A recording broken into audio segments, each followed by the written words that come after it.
Sequence है, theorem है हमारे पास, a sequence cannot converge to more than 1 point. कोई भी सीक्वेंस एक से ज़्यादा पॉइंट पे कन्वर्ज नहीं कर सकती है, हमारा थ्योरम कह रहा है। कैसे हम प्रूव करेंगे? इसके लिए हम क्या करेंगे, लेट करेंगे। अगर पॉसिबल है, मान लो कि कोई सीक्वेंस अपोजिट लेके चल रहे हैं भाई, कन्वर्ज कर रहा है, पहला सीक्वेंस मेरा एल पे कर रहा है, दूसरा सीक्वेंस मैं वही सीक्वेंस एक्सचेंज जो मैंने लिया है एल डैश पे कन्वर्ज कर रहा है। इसके दो लिमिट हैं, एक एल है और एक एल डैश है। तो दो हैं तो डिस्टिंक्ट होंगे, सेम होते तो एक ही पे कन्वर्ज कर जाता। अगर वो डिस्टिंक्ट लिमिट हैं हमारे पास दोनों, तो जरूर उनके बीच में क्या होगा, इक्वल वो नहीं होगा। डिस्टिंक्ट लिमिट है तो एल कभी एल डैश के इक्वल नहीं होगा। अगर एल एल डैश के नहीं होगा तो उनके बीच में कुछ डिस्टेंस होगी। जैसे आप मान लीजिए एल हमारा 3 था और एल डैश मान लो 4 था, तो इनके बीच में डिस्टेंस क्या है, 1 का है। 4 माइनस 1 करते हैं, और डिस्टेंस हमेशा क्या आती है, 0 से बड़ी आती है अगर मेजर कर रहे हैं तो। और मॉडुलस में रहता है, क्यों लिखते हैं हम इसको, बिकॉज डिस्टेंस कभी नेगेटिव नहीं होता, इसलिए यहाँ पे मॉड लगाना पड़ा। इस लाइन का ये मीनिंग है ना। फिर मैंने क्या किया, जो डिफरेंस है उसके डिस्टेंस को उनको उसको 1/2 से डिवाइड कर दिया इस लाइन में। इसको मैं रीच कर लेती हूँ। 1/2 से यहाँ पे डिवाइड कर लिया और एप्सिलॉन इसको लेट कर लिया। चलो अब पहले वाले लिमिट की बात करते हैं। अगर एल हमारा लिमिट है for epsilon greater than 0, epsilon greater than 0 का मतलब क्या है, एप्सिलॉन कोई नंबर हो सकता है जो जस्ट 0 से क्या है, बड़ा है। जैसे मान लो 0.1, 0.11, 0.1, मतलब 0 नहीं है, 0 से बड़ा कोई नंबर लेट करें तो उसके लिए देयर एग्जिस्ट का मतलब ये होता है कि कम से कम एक ऐसा नेचुरल नंबर हमको मिल जाए। वहाँ पे लिखा है ना, मैं इसको रीच कर लूँ, देयर एग्जिस्ट, कम से कम एक ऐसा नेचुरल नंबर मिल जाए जिसके लिए इस एक बात मतलब फुलफिल होती है। डिफिनीशन है एक्सियन माइनस एक्सियन का, अगर हम उस सीक्वेंस का डिफरेंस ले रहे हैं उस लिमिट के साथ, जो लिमिट मैंने एल माना हुआ है, तो हमेशा एप्सिलॉन से क्या आएगा, छोटा आएगा। कब, जब हमारा एन बड़ा होगा n1 से। इसका क्या मीनिंग है भाई, एन बड़ा होगा n1 का मतलब, मान लीजिए कि n1 हमारा यहाँ पर था, n1 के आगे कौन सा आएगा सीक्वेंस का टर्म, मान लो x1 x2 आ रहा है, x2 का डिफरेंस लिमिट माने हैं 3 है, 3 के साथ अगर ले रहे हैं चाहे कोई भी लिमिट है तो उनका डिफरेंस मतलब n1 को छोड़कर या n1 से ही ले लिया जाए जो टर्म है, इसके आगे जितने भी टर्म्स हैं उनका डिफरेंस उस लिमिट के साथ लेने पे क्या आएगा, हमेशा एप्सिलॉन से छोटा आना चाहिए। ये होती है डिफिनीशन। वहाँ से मैंने इसको लिख दिया भाई, अगर तुम लिमिट हो तो इस बात को तुम फुलफिल करोगे।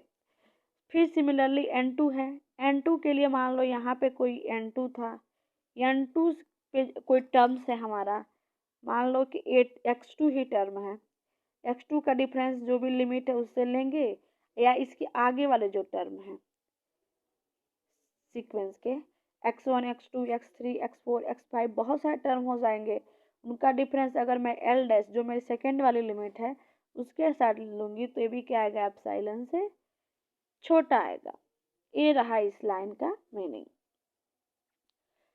थर्ड पे आओ, अब थर्ड लाइन उसके नीचे जस्ट मैंने क्या लिखा है, maximum of n1 n2 is यम। इस क्यों यम ही लिया भाई, मैक्सिमम ही क्यों ले रहा है, मिनिमम भी तो ले सकते हैं, क्वेश्चन एराइज होगा।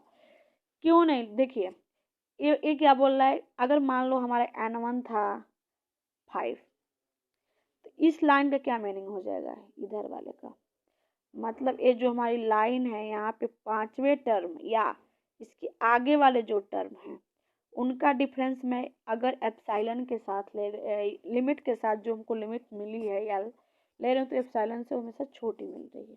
ठीक है, मतलब n1 5 ले लिया, और इस वाली लाइन का मीनिंग समझिए, n2 अगर मैंने n2 इक्वल टू 10 ले लिया, n2 बराबर 10 है मेरा, जो 10वां टर्म है इसके आगे के जितने भी टर्म्स हमें मिल रहे हैं, 11वां टर्म, 12वां, 13, 14, 15वां, उनका डिफरेंस मैं उस जो लिमिट एल डैश है उसके साथ ले रही हूँ तो भी एप्सिलॉन से छोटा हो रहा है।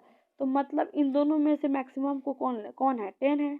क्यों 10 को ही लेंगे, जो जो मेरा 10 है, 5 है, 5 में हम आगे जाएंगे तो 10 भी तो इंक्लूड है, 10 5 से बड़ा 10 है, तो मतलब इस वाले में 10 इंक्लूड है ना, कॉमन है ना, 5 से बड़ा 10 है और इसमें भी 10 है, मतलब इसमें वो वाले भी टर्म्स आएंगे जो जिसका जो 10वें टर्म का डिफरेंस या 10वें से बड़े वाले टर्म्स का डिफरेंस एप्सिलॉन से छोटे होंगे, इस वाले में वो भी सारे टर्म्स इंक्लूड हैं। और ए वाला इस वाले में भी 10वां वाला टर्म आ रहा है, मतलब दोनों में कॉमन क्या है, ए जो 10 है इसको भी क्या कर रहा है, फुलफिल कर रहा है। इट मीन्स जो इसमें मैक्सिमम है उसको हम क्या करते हैं, चूज करते हैं। आई होप आप समझ गए होंगे, मैक्सिमम को चूज किया मैंने यहाँ पर, रीच करते हैं, डन। मैक्सिमम को चूज किया तो मैक्सिमम क्या हो गया, एम हो गया। और हम क्या लिख सकते हैं, एक्शन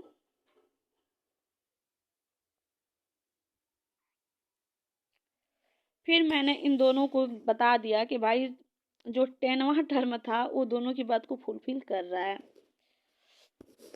तो यहाँ पे लिखा मैंने जो एक्शन का डिफरेंस ले रहे हैं तो वो किसके लिए है, अगर कोई मेरा एम है, एम से एम1 टर्म या एम के आगे वाले जितने भी टर्म्स हैं उनसे डिफरेंस ले रहे हैं और ए वाला भी बात उसको फुलफिल कर रहा है, मतलब कंबाइन करके लिख दिया। अगर मैक्सिमम हमें एम मिल गया तो इसका मतलब ये रहा कि जो एम है, a m x m term का डिफरेंस और भी आगे जो टर्म्स हैं एक्स m+1 वाले टर्म्स एम है, इसके आगे वाले टर्म्स का डिफरेंस अगर मैं लिमिट के साथ ले रही हूँ तो एप्सिलॉन से छोटा मिलेगा। अब यहाँ पे देखो मैंने क्या किया, एल को एल से माइनस कर दिया, फिर बीच में क्या किया, दोनों एक बार एक्स को ऐड किया, एक बार एक्स एन को ऐड किया, एक बार सब्ट्रैक्ट किया। सेम नंबर को ऐड या सब्ट्रैक्ट करते हैं तो कोई डिफरेंस नहीं आते। फिर यहाँ पे लेस देन इक्वल टू कैसे लगा, मॉड की प्रॉपर्टी से मैंने इसको अलग अलग सेपरेट कर लिया। एक्स एन माइनस यल का डिफरेंस एप्सिलॉन से छोटा है और ए भी एप्सिलॉन से, एप्सिलॉन एप्सिलॉन मिलकर 2 एप्सिलॉन हो गया।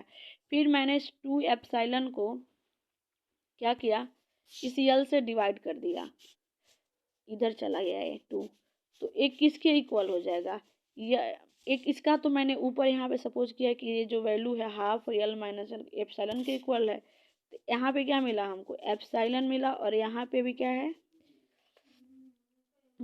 एप्सिलॉन है। तो क्या एप्सिलॉन कभी एप्सिलॉन से छोटा हो सकता है, एप्सिलॉन क्या है हमारा पॉजिटिव, मतलब 0 से कोई जस्ट बड़ा वाला नंबर है, मान लो 0.1 ही है, तो क्या 0.1 से बड़ा हो सकता है, ये तो कंट्राडिक्शन हो गया यहाँ पर, ऐसा पॉसिबल ही नहीं है। जब ये पॉसिबल नहीं है, जब ऐसा पॉसिबल नहीं है तो हम कह सकते हैं कि जो एल एल डैश का डिफरेंस है कब हो, जब एप्सिलॉन की वैल्यू 0 हुई होगी, तब कब एल एल डैश के बराबर कब, तब हमें क्या मिलेगा, L equal to L dash. तो लिमिट जो कन्वर्ज करती है किसी एक यूनिक लिमिट मिलता है, लेकिन सीक्वेंस के लिमिट पॉइंट मोर देन 1 मिल सकते हैं, लिमिट यूनिक मिलती है।